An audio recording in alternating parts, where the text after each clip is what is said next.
Welcome to another edition of the GM Shuffle with Michael Lombardi, presented by DraftKings and VSiN. I'm your host, Femi Abebefe. Michael, Week 5 came and went on the Sunday slate, and it was a fun day of football yesterday afternoon and all throughout the evening, buddy. Oh, it was so much fun. I'm 5 weeks in, have not heard Scott Hansen's voice yet. I spent an entire day in silence. It was wonderful. Although, I got to be honest with you, Femi, I'm perplexed every single Sunday. I get more amazed with the decision making, and I think really, I saw you went through the game books last night as I do, and I have a whole sheet that I go through on recap the game, the drives, all that stuff to kind of just give me a sense of what happened in the game when I go back and watch it. But I think we need a category in the game books of stupidity, like who was stupid, like check this box, like there's so much stupidity going on. Like it's almost insulting to the greatest coaches of all time. And that leads us into our first game today, the Bengals Ravens. I don't know about you, but, I'm watching this, and Zach Taylor, he doesn't disappoint me. He really doesn't. I got to be honest. He's remarkable week in and week out, And I think when I watch him, I never get the sense he's ever watching the game. Like, he's just calling plays.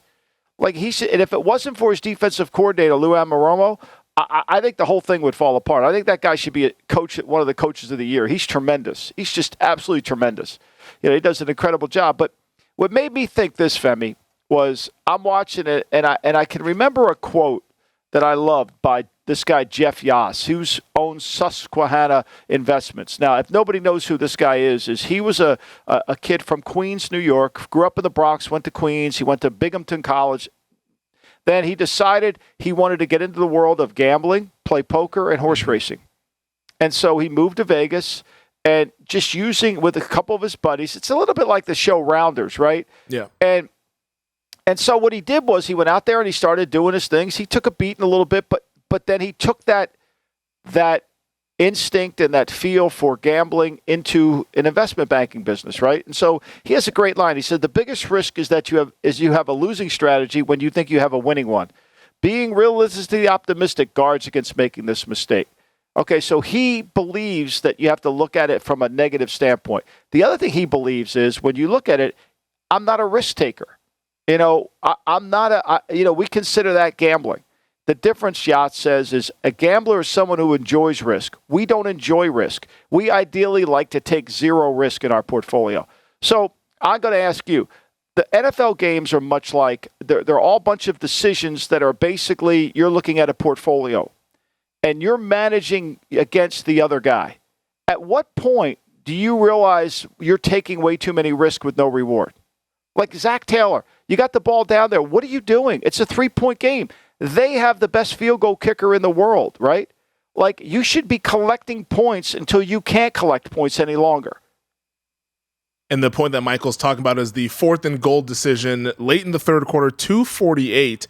At that point, the Bengals were trailing by 3. Zach Taylor electing to go for it. But I thought that whole end goal situation was just terrible with the play calling. They ran Philly special, which everybody's ready for now in 2022, at least should be ready for that. And then the shovel pass, which more and more teams are able to defend those shovel passes. That was the call there on 4th down, and it ended up being incomplete. The Ravens then went and drove the ball down the field and kicked the field goal to go up by 6.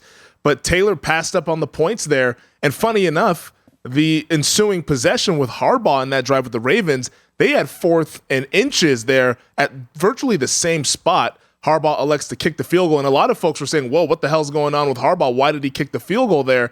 But it ends up being the difference in the game is the Ravens were able to go down and just needing a field goal to win with Justin Tucker being as money as ever. I'm glad you brought that up because I thought when I watched that, I thought of that's what got me on Yas is because Yas has this great line about, I've quoted him today, but he has this great line about all sports betting and all playing poker, all option tradings are making sure you're betting against someone you're smarter than. If you're not asking yourself, am I the sucker or am I the bait, you get arrogant and you get crushed. Like, I think Harbaugh had self-reflection. I think he finally figured out, you know what, I've been the sucker. I should just take points because I'm smarter than the guy across from me. Like, it's a chess match. Like, why wouldn't I take the points? Like, his offense can't make any explosive plays. They had one play of 31 yards in the game, and that was it. I mean, they made no explosive plays. Neither team could make an explosive plays. It was a field goal game all the way. Now, you could say to me, Lombardi, look, if he kicks a field goal there, he ties the game at 13-13. Okay, he does. They got Tucker. Tucker's the greatest kicker in the world, right? Okay, he could make it come back and beat you. No doubt, no doubt. All right, I get that. But at some point, when you don't tie the game up, do you really think you're going to get the ball back? Do you? It's tough. And to the Bengals' offensive credit, they had that really good touchdown drive there. But when you look back at those points that they gave up, it's difficult. Yeah. I mean, look, they had in the fourth quarter here, Fem.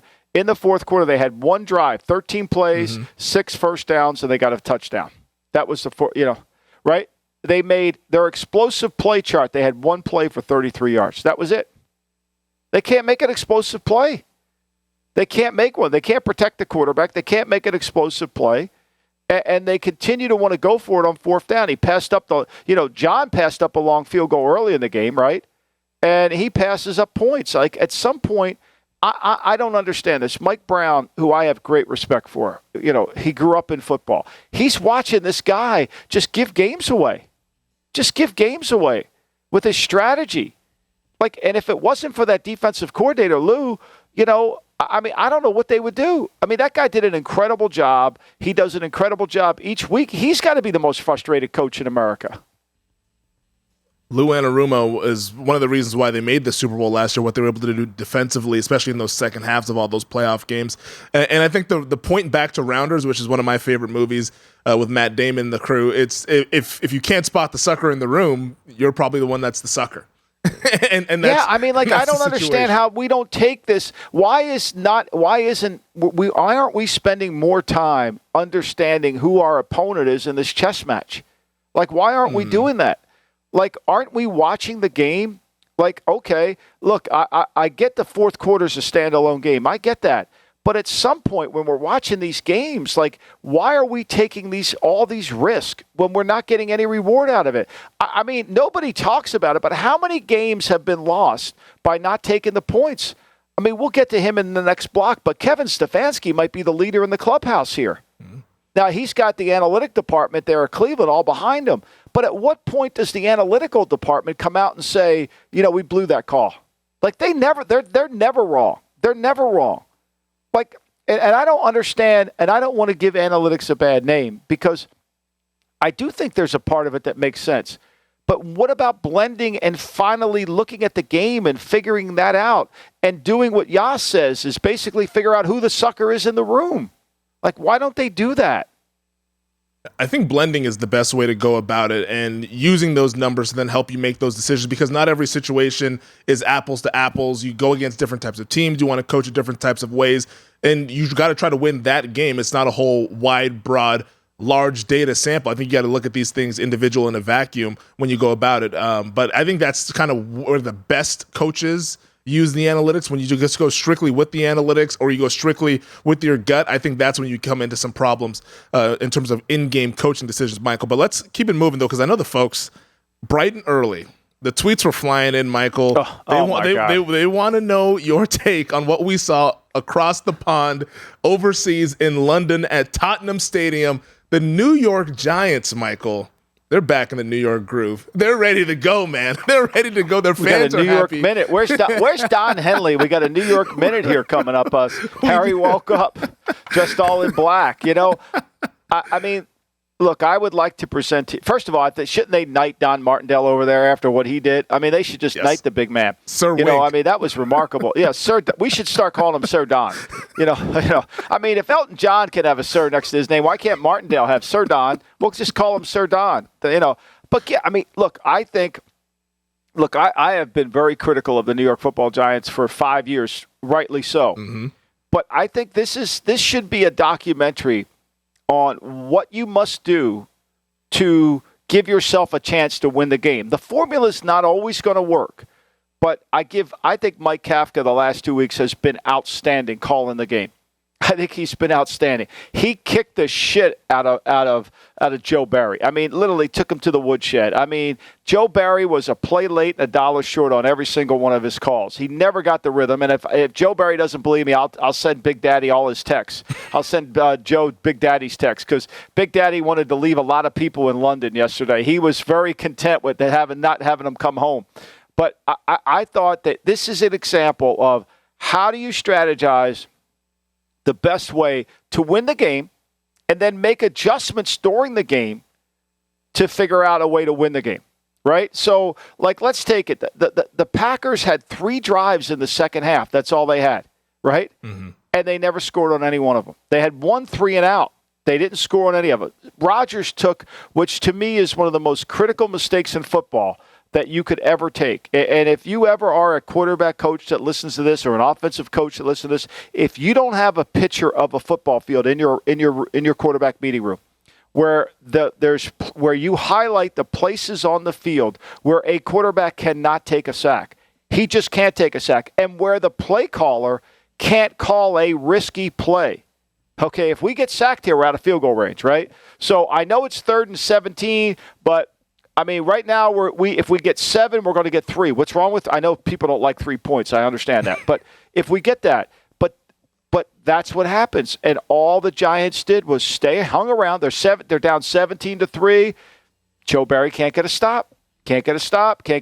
Doesn't get any pressure on Daniel Jones. Doesn't speed him up. Daniel Jones is playing well.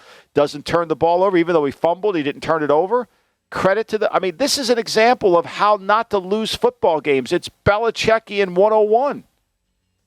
Dayball coming from that Belichick, Nick Saban tree there. And to your point, and to Mike Kafka, what he's doing offensively, calling the plays. I know Dayball is kind of probably the big picture guy, but on the game day, Mike Kafka is the one that's calling the plays.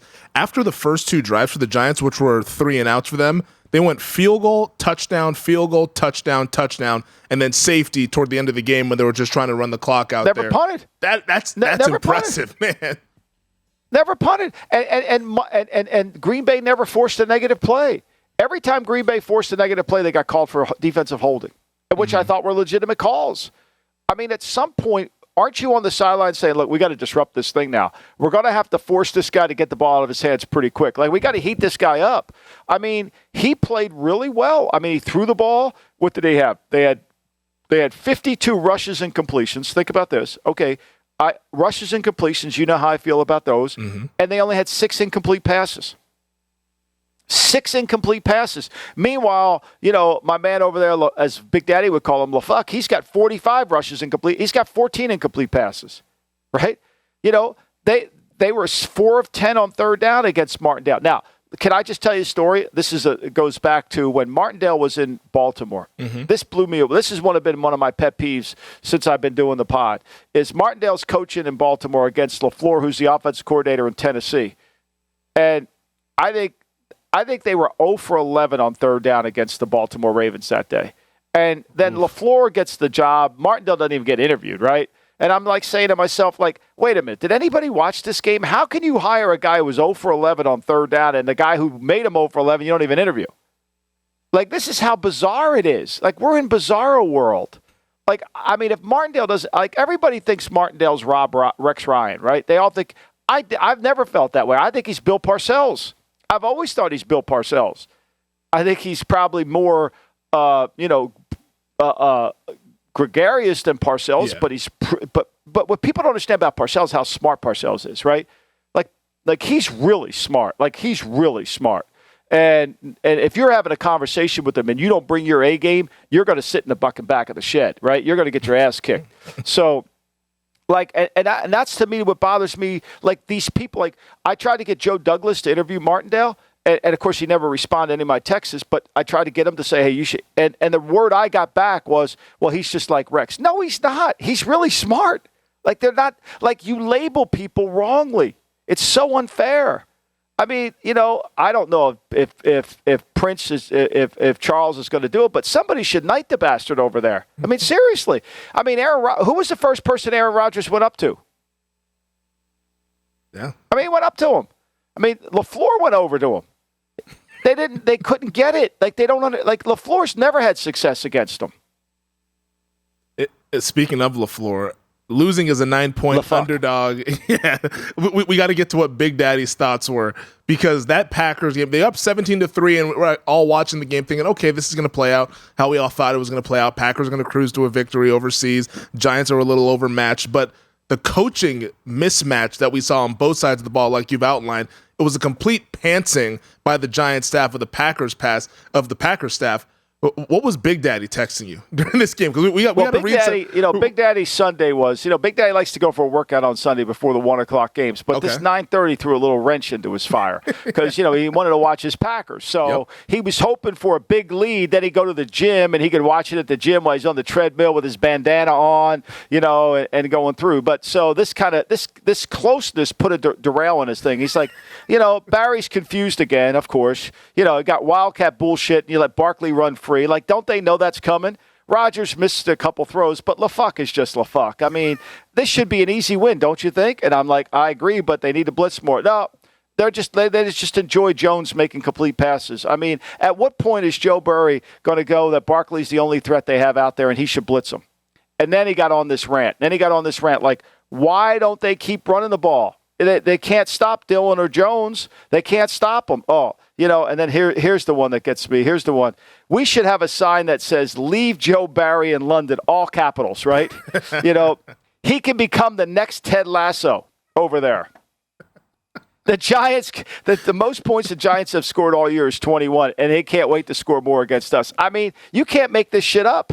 We made Daniel Jones look like Patrick Mahomes. I was hoping to be at the gym by now, and the Packers suck. How about our special teams? We can't do a thing. Here's the thing. Wink's game plan was to disrupt Rodgers, dare Green Bay to run the ball, and LaFuck couldn't make any adjustments. Giants couldn't stop Jones, and they continue to force the passing game. I don't get it. This is when he gets me the best. This is when he's at his finest, right? So then he goes back. This is when he goes back into the drafts. He kind of ties everything back to the draft. He loves to do this, right? Savage is regressing. Stokes is another blown first-round pick. Traded up for Savage. We let Hyde go. That's a brilliant fucking move. Oh, we had HaHa was supposed to be the replacement for Hyde, a safety who doesn't like to hit anybody. Now he's out of the league. I mean, you can't make it up. I'm reading it. I'm not making it up. Clinton Dix is catching strays on the I was having a nice Sunday somewhere. He catches strays from Big Daddy. He's like, what did I do, man? I've been out the league a couple of years. So good, right? Big Daddy. I'm sure he's not the only Packer fan that feels that way, as they have some serious problems with that team now, 3-2 on the season. Maybe they'll get it corrected. They got another New York team. This time it's going to be over at Lambeau with the Jets coming up this weekend. But, Michael, the New England Patriots, we saw them just absolutely blank the Detroit Lions yesterday afternoon, 29-0. And I'm not even sure if it was even that close when you take a look at the box score. New England, 6.5 yards per play. Lions just under 5 yards per play. As Belichick versus Campbell, it was a blowout on the score sheet and on the field. I mean, first of all, let's talk about fourth down here. They went for it 6 times on fourth down in the game and never got one. Never got one. He started out the game trying to go for it on first down, and he gave the Patriots field position. And Belichick takes 5 field goals. Doesn't even apologize for it. Just takes them. I'll just keep collecting points. I go into halftime up 16-0. I'll just keep collecting points. Who cares? They'll turn it over to me. I don't really have to do much. I mean, my quarterback threw 4 incomplete passes the whole day. I mean, this is like one guy's managing the game to win the game. The other guy, I don't know what he was doing. I don't know what they were doing. I mean, to me, it was, I still don't get. I mean, everybody loves Dan Campbell, tough guy, all that stuff. Like, to me, this is about strategy and chess. Like, you're going into New England. He's going to play this close to the vest. You want to keep this because you've got the better offense, right? Yeah. You got the better offense. They're playing a rookie quarterback. You get shut out. I mean, how bad is that? It's really bad. It's really bad. Real quick, though, before we get out to the next break, what about Bailey Zappi? What did you make of him in his first start? Well, I mean, look, they had 52 rushes incomplete. He only had 4 incomplete passes. I don't think he had to make a really hard throw. I thought he was mature. I thought he was poised, and played from in front. He didn't try to take any chances. They had a nice scheme. Stevenson was tremendous running the football, Yes. breaking tackles. It was exactly the way Bill wanted the game to go. He wanted to slow the pace of the game. He held him to 4.9 yards per play.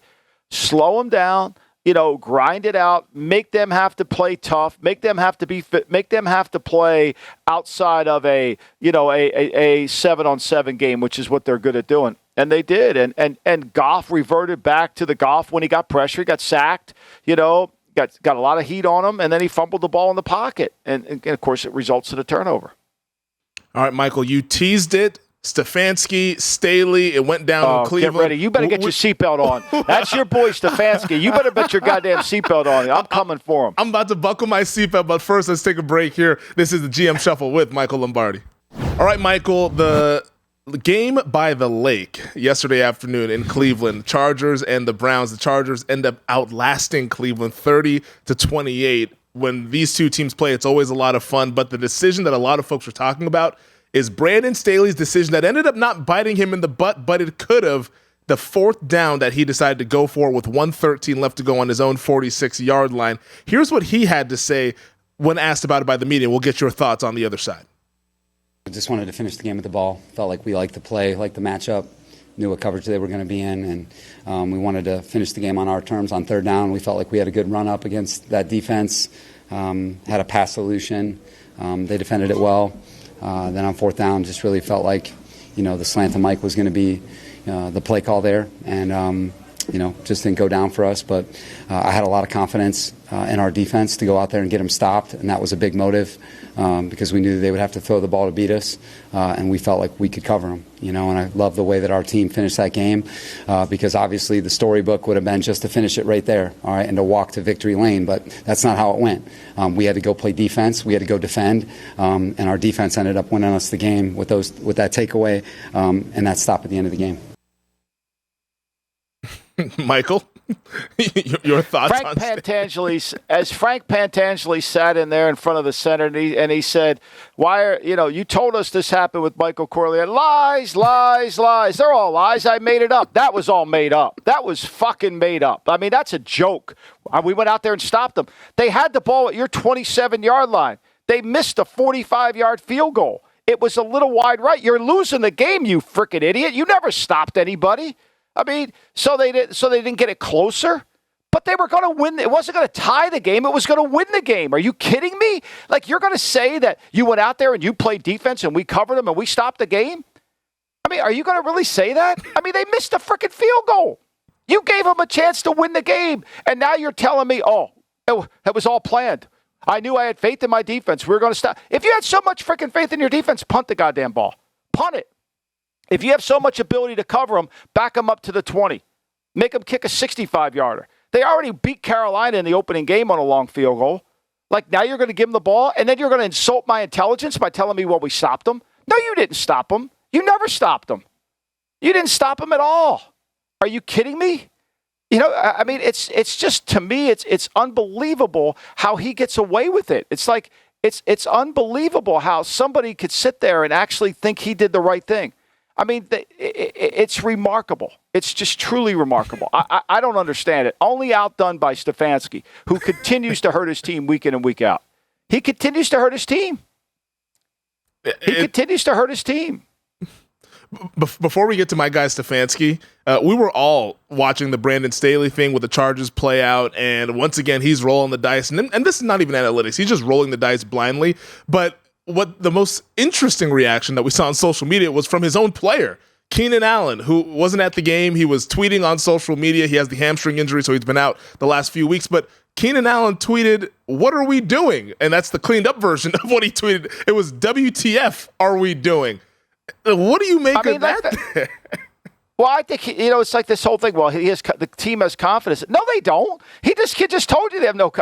He thought it was the most ridiculous thing ever. You giving them the ball back.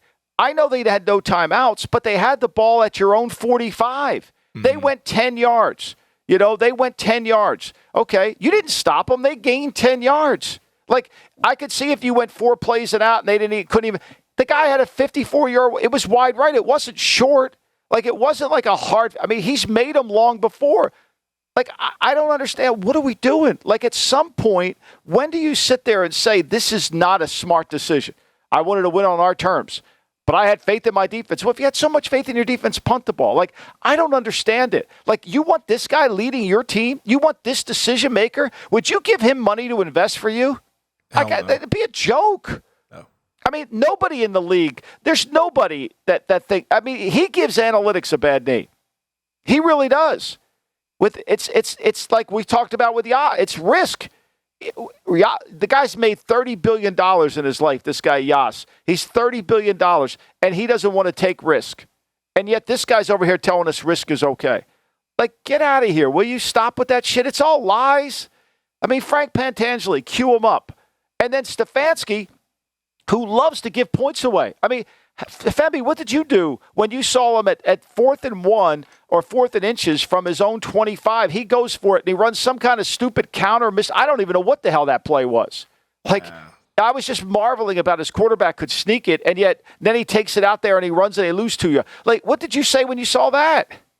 I said a word that I'm not going to say here on the podcast, but as somebody who bet on Cleveland, and somehow, some way, we were finally able to actually win that bet. But as somebody who bet on Cleveland, I was not happy. Thankfully, they got the stop on defense to force the Chargers to only kick a field goal, but they put that play call put the Chargers, or rather the Browns, I should say, in a really bad spot defensively, and the defense was able to get a stop there to only keep it a 6-point game. But that could have been the game over in that spot. In the second half, they were going for that one on 4th and 1. And like, they were pulling the linemen as well. Easy area for the defensive lineman to kind of shoot through the gap and get the tackle for loss. It was disappointing for my guy Stefanski, because I thought he actually called a pretty good game offensively. They were moving the football. They were running it well. Jacoby Brissett, outside of the interception that he had, which was a backbreaker, I thought he played pretty well in the game. But it was just disappointing, that one spot there, to where he kind of put his team in a rough spot. I mean, look, Cleveland lost the game. They give 3 points away, like we talked about, right? They give 3 points away there, all right? They give, at the end of the half, so they give those 3. At the end of the half, York misses a 45-yard field goal wide right, okay? That was really, that was a backbreaker. I mean, they took the ball with 1:48 to go in the second half. They drive it all the way down, and he misses that kick, and that hurt. That hurt, because that's going to take the game 24-17 at the half. So he misses that. And then they throw the pick in the end zone. I mean, Cleveland's played 2 home games. They should have won both home games, and now they've lost them. I mean, and Stefanski, nobody says a word about his cavalierness going for it in his own territory. Like, I don't get it. Look, I think Cleveland and Green Bay are very similar teams. And it's similar in a different way. Cleveland obviously doesn't have Aaron Rodgers, but Cleveland can run the ball. But their defense is so overrated. Yeah. Like, they've got good players, but they don't make any stops. They don't stop anybody. Green Bay has all these picks, and they don't stop anybody. Like Cleveland's defense doesn't play to the level it has to play. I mean, Joe Wood, they give up free touchdowns. They can't tackle. Not that Staley's defense can do much better. I mean, look, it's really, let's face it. What was this? This one team averaged 6-7 yards per play. The other team averaged 6-8. Just think about that for a moment, Fem.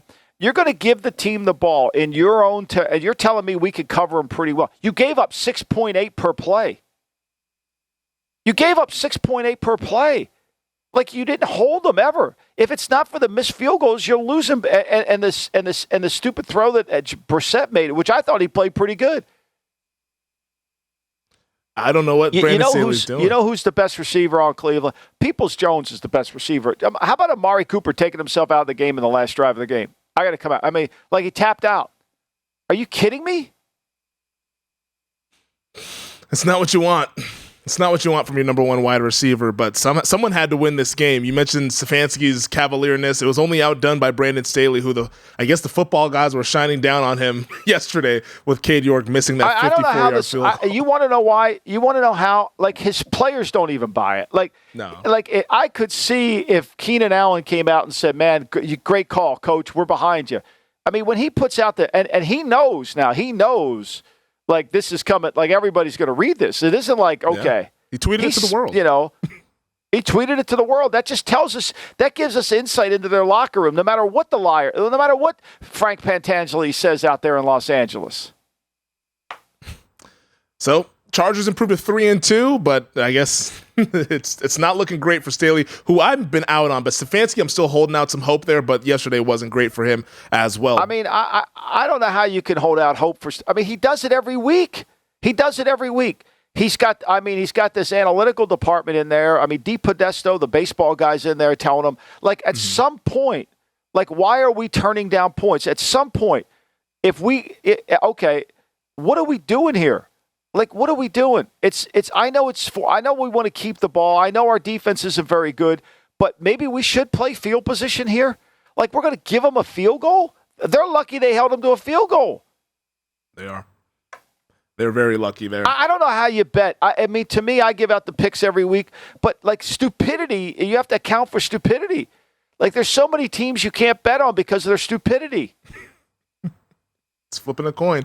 A game that I did bet on and won some money on is my Dallas Cowboys, Michael. They went ahead and beat the Los Angeles Rams 22-10. An impressive defensive performance there. Cooper Rush once again leading the Cowboys to victory, at least from a quarterback record standpoint. They're now 5-0 as a starter, 4-0 this season. What did you make of the Cowboys' performance yesterday against the defending world champion Rams? I mean, much like the Giants. I mean, how not to lose the game, right? I mean, how to not lose the game. The Giants, the Cowboys had 10 first downs in the game. They averaged 4.5 yards per play. 10 first downs, you know? But bad. They didn't turn the ball over. They played smart, you know? I mean, they gave up a fourth down on a fake field goal. They beat I mean, I don't know if Matthew Stafford will get out of the ice tub all week. But, you know, that fan that asked us the question last week about the identity, it really got me thinking. Mm-hmm. You know, so let's go back through Sean McVay here, who I think Sean McVay's a really good coach. I'm not arguing that. But when McVay got there, he assessed his team, and he basically determined that Goff is a play-action passer, and this offensive line is really a play-action team. And so they hid Goff, which a lot of people fell for it. A lot of the worldwide leader analysts fell for it, that he was this great quarterback, right? They fell for it. But they hid Goff, and what they did better than anything is they hid the line. They really hid the line. They got the line to play above its level, but they hid the line because it was all play action. They rarely got behind in games to expose the offensive line. Okay, so Goff took him as far as he could take him. And we all know that McVay basically told the owner, hey, look, Goff can't win us a title. If you want to win a title, we got to get Stafford. Okay, so the owner goes and pays for Stafford. But so when Stafford comes in, they abandon the mentality that Goff had. So instead of taking Goff's program and making it better with Stafford, they've taken a new approach, which has now exposed this offensive line. And it's now they're running really, if you want to be honest, they're running Detroit schemes. He's getting the shit kicked out of him. He's picking himself off the ground every time. His interception percentage goes up just like it was in Detroit. You know, they don't consistently move the ball. He makes some incredible throws, but they can't run the ball. They can't control the line of scrimmage. And when they play against a really good front, they get their ass kicked. Yeah, and the Cowboys had a really, really good front there. And that was one of the matchups that we were talking about when we previewed the game. It's like, how are they going to be able to block? We just saw them on Monday night have trouble trying to block Nick Bosa in that 49ers front. Here comes Micah Parsons, DeMarcus Lawrence in that front. I mean, it was on the third play of the game, Michael. We saw the Cowboys get the sack fumble on Goff, or on Stafford, I should say, and then DeMarcus Lawrence runs that in for a touchdown. I mean, how good was that? Like the Cowboys defense, and just what they're, because a lot of people are saying, hey, should they put Dak Prescott back in? Yes. If you watch the Cowboys play offense, you know that they need Dak Prescott. But the defense, though, was the real story for, I think, this team here, where they've yet to allow 20 points in the game through 5 games this season. Yeah, I mean, look, they got to take the same approach, right, that they're using with Rush. They got to take the same approach and just put Dak in there and just get better at it. Like, don't change what we're doing. Like, enhance it. It's basically, the Rams just gave you the blueprint on how to screw it up. Like, if the Rams stay with their approach and try to run the ball, they can. But if they don't, then it becomes a problem. And I think that's what they should do. We've got breaking news, Femi. Oh, did you get the thing across the ticker that I just saw as well? Yep. Mm-hmm. Yeah. Sure did. That's and for those of you listening to the podcast, this is just coming in right as we're taping the pod. The Panthers have fired head coach Matt Rhule. This is coming from all the insiders, Adam Schefter, Tom Pelissero, It sounds like it will be Steve Wilkes who will take over as the interim head coach in Carolina. We were going to get to this game, Niners beating the Panthers yesterday 37-15, but now with the news coming in here, Michael, what are your thoughts here with Matt Rhule, who we talked about last week, said, hey, is his job in jeopardy now after an 11-27 record through 3 seasons? He's out in Carolina. Well, I like Matt a lot, and I don't think this doesn't change my mind on Matt Rhule as a coach. It really doesn't. I mean, he didn't win. I don't think he got. I think he made the team better from the time he got there till now. But like what happens to all of us in the industry, if we don't fix our quarterback from the very first day we walk in the building, we can't outrun it.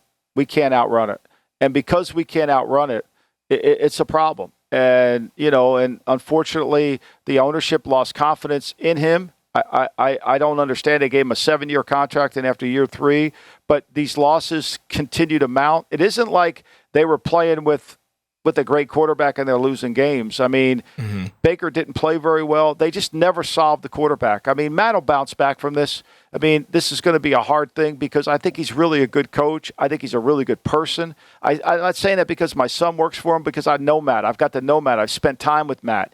And Matt is one of the guys that are good. He wants to continue to learn. He's not egotistical. But unfortunately, in this situation, it just became where they couldn't get confidence. They couldn't build themselves off of, and they lose too many close games, and they never fix the offense, frankly. You mentioned how they weren't able to find the quarterback. They went through a number of options. I mean, we saw Teddy Bridgewater, the quarterback for the Panthers, Sam Darnold last year. Sam Darnold ended up getting hurt in injury with the preseason ankle injury that he suffered this past year. But they've gone through different hoops. Matt Corral, who they drafted in the middle of the draft this past spring, he gets hurt as well, so you don't even get a look at him. Then Baker Mayfield, the trade that they make, and it simply hasn't worked out with Baker Mayfield in Carolina with this offensive, the weapons that they have out there. Do you think, or I have a reason I should ask you, as to why this didn't work out with the quarterback, with Baker Mayfield? Because we all thought that, hey, maybe Mayfield coming in, he could stabilize what is a roster that has talented players. McCaffrey's healthy. DJ Moore is a terrific wide receiver. Robbie Anderson has some deep threat ability. Why do you think it didn't work out with this particular quarterback? Well, I just think Mayfield can't throw completed passes. You watched the game yesterday. Everything's a struggle. Guys are open and they can't complete the throws. It's hard, and I think, to me, the one thing with McCaffrey, I think when they had the first year he was there, they had the kid from he's on Atlanta. He was on Atlanta last year. Now he's on Baltimore. Mike Davis. Mike Davis. They had Mike Davis. It kind of was a really good combination. Mike Davis was a power back with McCaffrey. It was really they've never really had that again. They signed Freeman this offseason, but they haven't been able to get Freeman going. So I think a little bit of that. I just think, to me, it's one of those where, you're trying to manage the game and he can't get complete. Where Daniel Jones, forever you could say about Daniel Jones, he gets completed passes and he makes plays on that. So, I think as you look back, what Matt needs to do is what happens to all of our careers. We have these setbacks. They're going to make them comebacks, right? And you got to go back and you got to analyze everything you did, what you did right, what you did wrong, and kind of see it. But it's hard. It's really hard to win in the NFL in these close games when you don't have a quarterback. That's what Daboll's doing in New York. That's what I think Dallas has done. It's how do I manage the game? But you got to have an elite defense. And unfortunately, every time you think the Panthers' defense is elite, they just don't get stops when they need to get stops. Do you think Matt Rhule wants to stay in the NFL, or do you think he goes back to the college game? I would think Matt Rhule would take a year off and just kind of chill. I'm sure he's going to have ample opportunity to go. I mean, if he wanted to go in the college game, he could have had the LSU job last year. Yeah. I mean, he could have everything. Now, I mean, I would think Auburn would come to him and offer him a boatload of money to go to Auburn, because he could compete there. I mean, just because he doesn't coach well in the NFL doesn't take away from what he's done, turning Temple's program around, what he did at Baylor. Unfortunately, it's just the NFL is a hard league. Especially when you don't fix the quarterback. Because, look, the other thing I think, so, he's sitting there, the year he picks J.C. Horn, right? Everybody wants him to pick the quarterback there. Where would they be if he picked Justin Fields right now? I mean, you know how I feel about Justin Fields and that, but you can feel all the way you want about him. You can feel all the way you want about him. You might be better off. The media would be okay, but unfortunately, and I think too, what happened is this cloud that hung over Carolina all off season that this Rhule, it was make or break. I think that kind of broke them. I really do. There was so much pressure on them to win early that I think that and it was self-inflicted pressure by what they wanted. So I think sometimes those are hard. And I like Matt a lot, and I wish him well. And obviously my son's there, and it's hard for all of us. It's never good. Yeah, no, we're wishing him well, and that's, like you mentioned, the hard part of the business. It's a very results-oriented business, and if you don't win enough games, you're going to end up getting fired. There are a lot of coaches that have been fired who have won Super Bowls, so it can happen to anybody. But Matt Rhule, once again, fired by the Carolina Panthers. We'll take a quick break, Michael. We'll get to the rest of the games here from Sunday. All right, Michael, let's get back to the games from Sunday. The Philadelphia Eagles remain unbeaten, now 5-0 after knocking off the Arizona Cardinals 20-17. It was close there toward the end. A missed field goal is how the Eagles went ahead and got it done. We thought we were heading to overtime, but the Eagles cruising past the Cardinals there 20-17 as they're now 5-0. But I know you wanted to talk about Mr. Beep Beep there, Kyler Murray, and that decision to slide on fourth down. Whew. Man, I mean, look, I don't think he played very well during the game. They fought back in the fourth quarter. When you watch the game, they can't make explosive plays. The Arizona offense is so bad. I mean, what did they have here? They had the Eagles didn't make an explosive play. Didn't make very explosive plays either. Mm-hmm. But neither did this Cardinal team. But that drive at the end of the game. So he's come to me. This kind of demonstrates. Where is his instincts and feel, right? So I don't know if anybody saw it, but he's got him on the last drive of the game. Now, I got to say this to you. This Matt Amendola kid, I don't know how he keeps getting job as a kicker. Do you remember he was with the Jets last year? Yeah. He was with the Chiefs against the Colts. I don't mean any disrespect to this kid at all, but I mean, like he doesn't give me confidence whatsoever, right? No. So, anyway, again, I don't want to get in field goal range. I want to get in a makeable field goal range. Mm-hmm. And this is where Murray falls in, right? So he runs on 3rd and 10 and he could easily get the first down, but he slides. So now it's 3rd and 1. They don't have a timeout. Then he goes and spikes the ball. So now the kid's got to try a 47-yard field goal, and Fox or whoever did, I think Fox did the game, but they went and showed the pregame where he was missing it.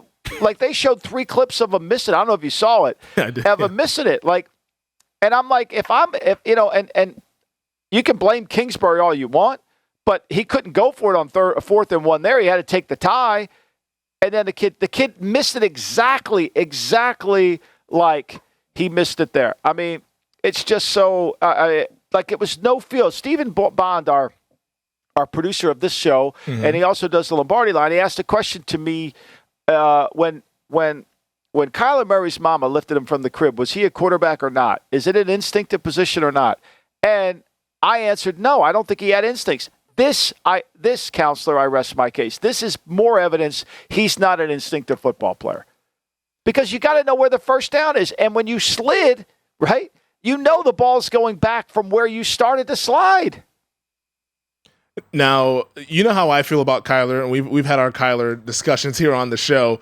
And I'm not defending him, but just to add the full context of what happened with that situation. So Jimmy Kempski, he's an Eagles writer for the Philly Voice. He tweeted this out yesterday afternoon, and he said that the stadium down and distance said 1st and 10 on the 3rd and 1 spike, and he thinks that the Cardinals thought that they had the first down. The TV feed had it right, so we're all watching on TV. The TV is showing 3rd and 1, but the stadium said 1st and 10, and he said that because he was in the stadium, he was covering the game. But Nick Sirianni afterwards said that the Eagles were aware that it was 3rd and 1, despite the scoreboard showing 1st and 10. So now it's the whole operation of that, and like the Cardinals, Kyler was asked about it after the game. He said that everybody in his ear was saying, clock it, clock it, clock it. And I think the bigger picture was that he should know where the first down marker is and should be able to dive for that to ensure that he gets the first down and not slide, because I know he doesn't want to take the hit, because we've talked about how does Kyler stay healthy. He's got to avoid taking some of these hits. But there's something that operationally, I don't know if the Cardinals were just looking at the scoreboard or if they weren't also monitoring where the down marker was. But I believe the Cardinals actually thought that he had the first down when he spiked it, which is why he was getting the message of clock it. He ends up clocking it on 3rd and 1. Then they have to kick the field goal on 4th and 1, which they thought would have been 2nd and 10. Yeah, and again, but when you're up in that box, you can see whether he got the first down or not. You're watching the game. Like, I mean, you could see it. Yeah, you know we where could all see it. We could see it. I mean, and somebody's watching the TV replay too, and they could easily, we didn't get the first down. We didn't get the first, I mean, I get it. It's hard. I understand it. But to me, when you slide, you got to make sure you're well past it, because if you slide, I mean, to me, this takes a little bit of it out of it. When you slide, that thing's going back really further. So even if you know where the marker is, you have to go past the marker to start your slide. Yeah, because it's not where you land in the slide. It's where you begin the slide is where they're going to spot the football there. Again, so to me, this is kind of irrelevant, because even if he would have known, like he slid too soon and he had more room to run or dive or just dive. Whatever happened to head first baseball slides, Pete Rose style?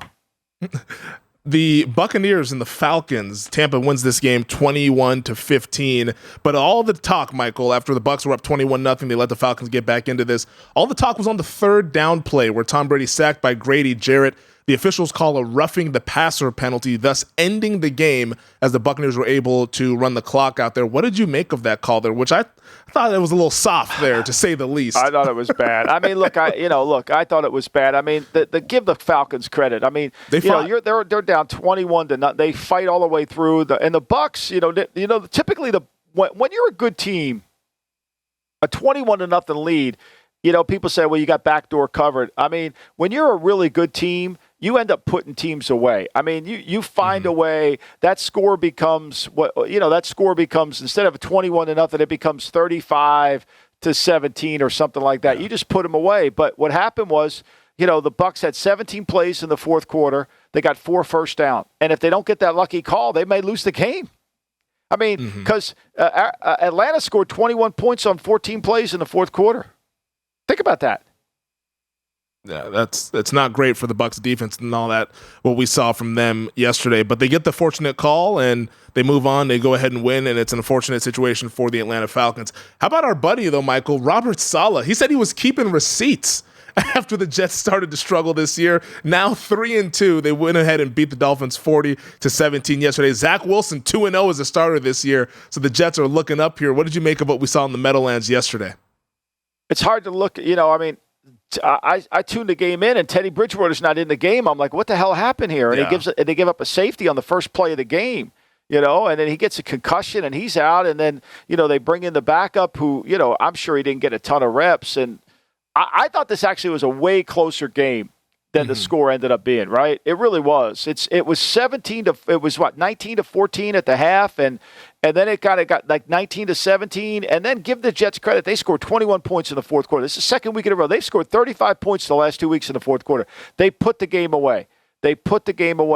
And, they had, they were basically, Miami had 21 plays in the fourth. They had 4 turnovers, and they got 4 first downs. And the Jets took it to them. They made explosive plays with their running game. Look, I got to give them credit. Miami's defense, to me, isn't got to be able to carry them as they go through this. And then I think the concern is Tyreek Hill was seen in a boot after the game. Like, they're not an explosive team when Tyreek Hill isn't on the field. If Tyreek Hill doesn't play, this team could be in a lot of trouble. Jalen Waddle's been really good, and they got a lot of speed, but Tyreek Hill is what's going to make this offense go. And Bridgewater, now he's kind of in the concussion protocol. He has an elbow issue. Tua, we know that he's going to be out for a little bit of time here. It's going to be tricky for this Dolphins team to try to tread water. We're about to learn a lot about Mike McDaniel upcoming here in these next couple of weeks. Let's go to our nation's capital, though, Michael. The Tennessee Titans, who started the year 0-2, I believe it was, now 3-2 after they beat the Washington Commanders 21-17. This game came down to the very end. Carson Wentz throwing the game-ending interception there at the 1-yard line as time expired here. But the box score, I mean, looking at this, and I was tweeting about it last night, the Commanders should have won this football game, but they found a way to lose it. Titans go ahead and win, and I lost my bet, as many others lost their bet who backed this Washington team. I tweeted back to you. They were 1 for 11 on third down. Like, how do you win a game when you're 1 for 11 on third down? And Tennessee does exactly what Tennessee does. They get the lead, and they hold on to the lead. This is like forever. They held on to the lead. They didn't score in the other game. I mean, here it is. They had 11 plays in the fourth quarter. That's all they had. They got 1 first down and won the game. They got 1 first down and won the game. I mean, and you're putting the game in Carson Wentz's hands to win the game at the end, and you're surprised he throws a pick or makes him. I mean, he had 3 fumbles in the game. You're lucky you got him back. I've said this all along. This was a no play for me. This is 2 weeks in a row now. All the sharps in the sporting book at the Borgata, they were all over Washington. I'm like, I don't know how you guys bet Washington. Like, I don't know how you do that. Like, I wouldn't bet them against a high school team. I think they're poorly coached. I think they're disorganized. I don't think I think that it gets to be a close game. They won't win it. I mean, I don't know. I mean, like, they had 12 drives of the game. They went 5 without a first down. You know? And they had 2 drives with just more than 3 first downs. I mean, think about that. There's no consistency with what they do. I mean, look at this. Here's the other thing. I think this is important. I think you got to keep looking at this all the time. Mm-hmm. They had 42 rushes and completions. They had 13 rushes and they had 13 incompletions. Meanwhile, your Titans, all they do, they don't look flashy. They had 47. They only had 10 incompletions. Just keep moving the ball down the field. Gosh, yeah, this is one. I didn't bet the Washington Commanders last week against Dallas, but I did this week. I fell into the trap. I think you should. I think you should be. I think you should basically be go for a timeout. You should be like when you kids get in trouble, you know. Because if you bet Washington, you got to be the dumbest guy. I don't know if you can keep doing this pod. We may have to get a replacement because there's no way you do a pod with me and bet Washington. Like after I'm bitching about Washington all this time, and you bet Washington. I mean, Tennessee, do they look impressive? They can never look tempting. They could never like. I get it. 4 o'clock at a bar, some ugly girl looks tempting. I get that. But they're never tempting. They're never tempting. I mean, I'm off of them now, but they should have won the game, Michael. Now. They should have won the damn game. No. They should have won the game. But hey, that's that. I promise you, you'll bet them again. You just won't tell us. You'll bet them again. No, I'm not. Although maybe this week, Thursday night against Chicago, who knows? No. Yeah, there you go. No, we're not doing it. Your boy Justin Fields. You better be betting your boy Justin Fields. I'll be pissed at you if you don't. my guy Fields, hey, he looked decent yesterday, but we'll get into that a little bit later, though. Let's take our final break, talk about Monday Night Football coming up, and also get to the Week 5 awards. All right, Michael, before we get out of here and talk Monday Night Football, let's get to the awards from week number 5. On the Lamb, who's that going to? I mean, Big Daddy already said that, you know, we got to put Mike Barry on the Lamb, leave him in London. I mean, that defensive performance was really bad. I mean, you're a 9-point favorite in the game. And you can't force a punt from the second to the rest of the game. I mean, you were not playing the greatest show on turf. You really weren't. I mean, that's bad. And Green Bay, to me, you know, you could put Joe Wood in this category to go on the Lamb. His defense can't stop anybody either. But geez, oh man, that was bad. The Fred Palermo best game plan of the week. You got to give it to Kafka and Sir Wink because I mean, look, they come out there, they play a team that typically doesn't match up to them. Green Bay should have gotten ahead and make Daniel Jones beat them, and they did, and Daniel Jones beat them. I mean, that says you're bad. So I think you got to give the Giants fully credit for this. I think Mike Kafka the last 2 games he's called the game like a head coach. I think that's really well. If you don't know, now you know. If you keep turning points down, you're going to lose games. And if you don't know, if you buy Brendan Staley's bullshit at that press conference, then don't listen anymore. Stop listening to the pod because that's ridiculous. Because what he said was complete lies. It's all lies. No, I had confidence in my defense. No, you didn't. Oh yeah, you had so much confidence in your defense, you didn't punt. He had zero confidence. Staley's a clown, but we've talked enough about Staley on this podcast. Oh, don't forget now, he's the best coach in the league. You got that right. How about this before we go? I want a list of the 39 receivers that are better than Jamar Chase. That's what Pro Football Focus told me last night. There's 39 receivers, and they advertise this on the air. They insult our intelligence every week. I want to find the 39. Let's go through it. Where are the 39 receivers that are better than Jamar Chase? Like, how do they put that shit out there and nobody calls them out on it? Yeah, we got to clean that up. We got to go back to the database if that's what it's spitting out there. The David Ogilvy, who's the fraud this week? Well, I think the NFC North are all frauds. I don't think there's a good team in them, and I got to think the Browns defense and the Packers defense are frauds. I think there's no doubt.